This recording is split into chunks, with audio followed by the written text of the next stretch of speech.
All right, WMC, this is the video to find the winner of the winner's choice with the, let's see, what was in there again? Yelich bobblehead and the two mini helmets. Let's get back down to the bottom. There we go. So we will check the time, June 11th at 8:29 p.m.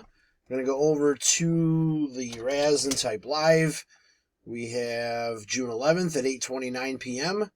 There is the list of our 12 entries. We're just going to randomize your names, and then whoever's on top after the final roll is our winner.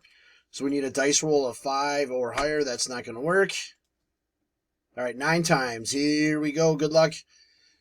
1, 2, 3, 4, 5, 6, 7, 8. Last and final. Here we go. Good luck. It is Ryan. Spot 11 is our winner.